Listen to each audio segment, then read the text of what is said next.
வணக்கம். அருண் பிசியோதெரபிஸ்ட். இந்த வீடியோவில் மெனிஸ்கஸ் இன்ஜுரி அப்படிங்கிற முழங்காலில் வரக்கூடிய ஒரு வகையான சாஃப்ட் டிஷ்யூ இன்ஜுரிக்கு என்ன மாதிரியான எக்ஸசைஸ் பண்ணிக்கலாம் அப்படிங்கிறத பற்றி ஒரு முழுமையான விளக்கம் கொடுக்குறேன். பார்த்து பயன்பெறுங்க. இந்த வீடியோக்குள்ளே போகிறதுக்கு முன்னாடி இந்த வீடியோ உங்களுக்கு ரொம்பவே பிடிச்சிருந்ததுன்னா ஒரு லைக் பண்ணுங்கள், கமெண்ட் பண்ணுங்கள், ஷேர் பண்ணுங்கள். அதுக்கப்புறம் நம்ம சேனலை நீங்கள் இதுவரை சப்ஸ்கிரைப் பண்ணலைன்னா சப்ஸ்கிரைப் பண்ணிவிட்டு அந்த பெல் ஐக்கனை கிளிக் பண்ணுங்கள். நீங்கள் செய்கிற ஒவ்வொரு லைக்கும் ஒவ்வொரு சப்ஸ்கிரைபும் எனக்கு ரொம்பவே ஹெல்ப்ஃபுல்லாக இருக்கும்.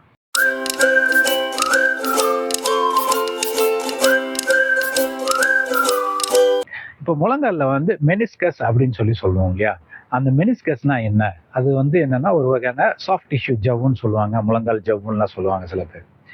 இப்போ இதனுடைய பர்பஸ் என்னன்னா, இந்த முழங்கால் ஜாயிண்ட் பார்த்தீங்கன்னா இப்போ படத்தில் காமிக்கிற மாதிரி மேலே இருக்கிற தை போனும் கீழே இருக்கிற லெக் போனும் ரெண்டு மீட் ஆகுறதா முழங்கால் ஜாயிண்ட்.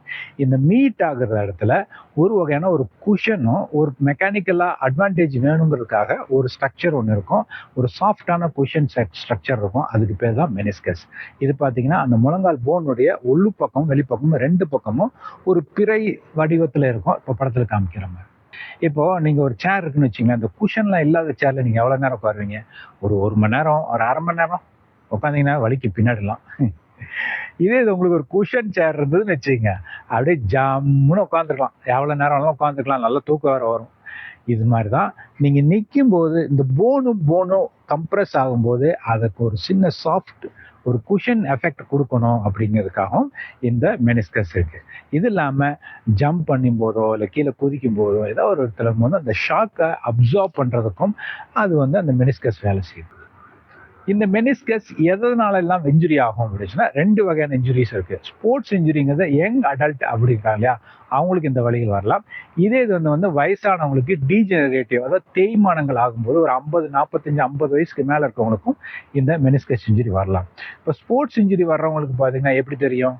கால் ஒரு ட்விஸ்ட் ஆச்சு அப்படிங்கும் போதுன்னா பட்டாக்குன்னு ஒரு சவுண்டு கேட்கும். இந்த மெனிஸ்கஸ் இன்ஜுரி ஆச்சுன்னா என்னன்னா உடனே வலி இருக்கும், வலியோட சேர்த்து ஸ்வெல்லிங் இருக்கும். சரிங்களா? ஸ்வெல்லிங் கொஞ்ச நேரத்தில் ஸ்வெல்லிங் வர ஆரம்பிச்சிடும். காலை மூவ் பண்ணவே முடியாது.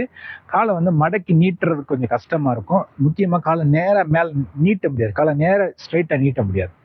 இதே அடுத்த லெவல் பார்த்தீங்கன்னா வயசானவங்களுக்கு வரக்கூடிய, ஓல்டர் பீப்புளுக்கு வரக்கூடிய டீஜெனரேட்டிவ் தேய்மானம் உள்ள மெனிஸ்கஸ் இன்ஜுரி.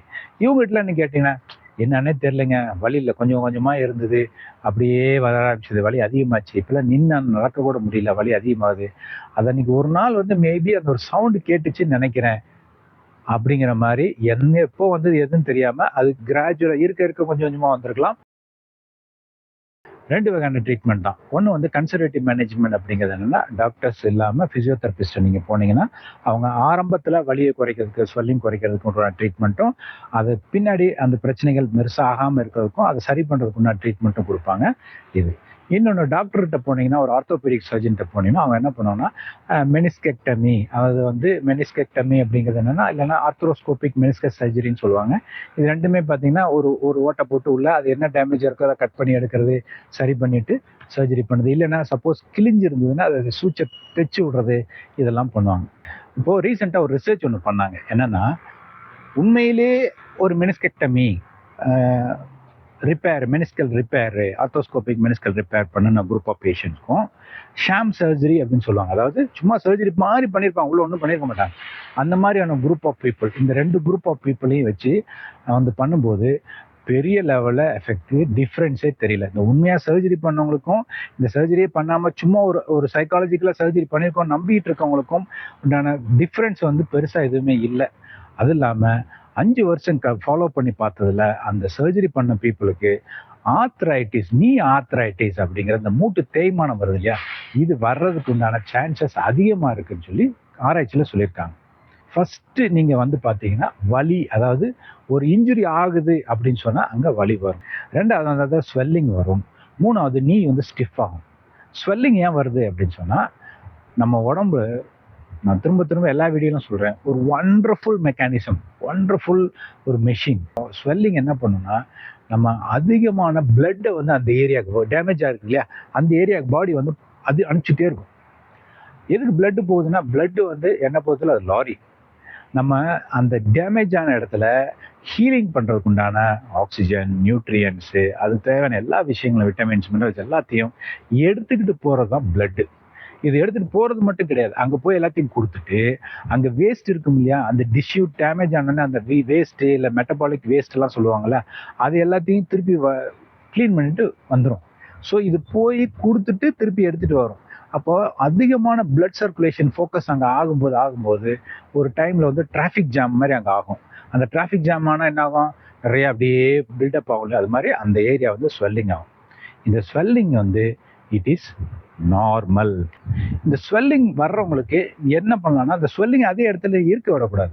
என்ன பண்ணலாம்னா, நீங்கள் முடிஞ்ச அளவுக்கு எக்ஸசைஸ் பண்ணியோ இல்லை கம்ப்ரெஷன் பேண்டேஜ் போட்டு ஏதோ ஒன்று பண்ணி அந்த ஸ்வெல்லிங்கை வந்து நீங்கள் திருப்பி கொண்டு வர, அதாவது அந்த இடத்த டிராஃபிக் கிளியர் பண்ணாதான் அடுத்த ஃப்ரெஷ்ஷான பிளட் போய் அங்கே ஆக்சிஜன் நியூட்ரியன்ஸ்லாம் கொடுத்துட்டு வேஸ்ட் எடுத்துகிட்டே வரும். அப்போ அந்த ஸ்வெல்லிங்கை விட்டுட்டிங்கன்னா போகிறதெல்லாம் அப்படியே தேங்க ஆரம்பிச்சு ஒரு ஒர்க், அதாவது ரிப்பேரிங் ஒர்க்குங்கிறது நடக்கவே நடக்காது. ஸோ ஸ்வெல்லிங் வந்து நார்மல் தான், ஆனால் அந்த ஸ்வெல்லிங் விட்டுட்டே இருக்கக்கூடாது. என்ன பண்ணணும்னா ஓரளவுக்கு எக்ஸசைஸோ ஐஸ் பேக் அந்த மாதிரி சில இதெல்லாம் சொல்கிறேன், நான் ரிலேட்டர் சொல்கிறேன், அதெல்லாம் செஞ்சு நீங்கள் சரி பண்ணிக்கணும். 3வது விஷயம் பார்த்தீங்கன்னா ஸ்டிஃப்னஸ். இதுவும் அகெயின் நம்ம நார்மல் பாடியில் வரக்கூடிய ஒரு நேச்சுரலான ரியாக்ஷன். என்னன்னா, ஒரு இடத்துல இன்ஜுரி ஆகுது, ஒரு இடத்துல இந்த கையில் இங்கே அடிபடுது அப்படின்னு சொன்னால் இந்த இந்த சுற்றியில் இருக்கிற மசில்ஸ் எல்லாத்தையும் வந்து அப்படியே லைட்டாக டைட் பண்ணி விடும். பிரெயின் வந்து சிக்னல் கொடுத்து விட்றாத, மூவ் ஆகும். ஏன்னா மூவ் பண்ண ஒன்று டேமேஜ் அதிகமாகும், இல்லைன்னா வலிக்கும். அதனால பிரெயின் வந்து ஒரு சிக்னல் அனுப்பிச்சு ஸ்டிச் பண்ணி விட்டுரும். இது வந்து ப்ரொடெக்டிவ் மசில் ஸ்பாசம் சொல்லுவோம். இதுதான் ஆரம்ப கட்ட அறிகுறிகள். அப்புறம் நிற்க முடியலங்க, நடக்க முடியலங்க, உட்கார முடியலங்க, வலிக்குது, காலை மடக்க முடியலங்க அப்படின்லாம் சொல்லுவாங்க. ஸோ இது எல்லாத்துக்கும் என்ன மாதிரியான ட்ரீட்மெண்ட் அப்படிங்கிறது பார்க்கலாம்.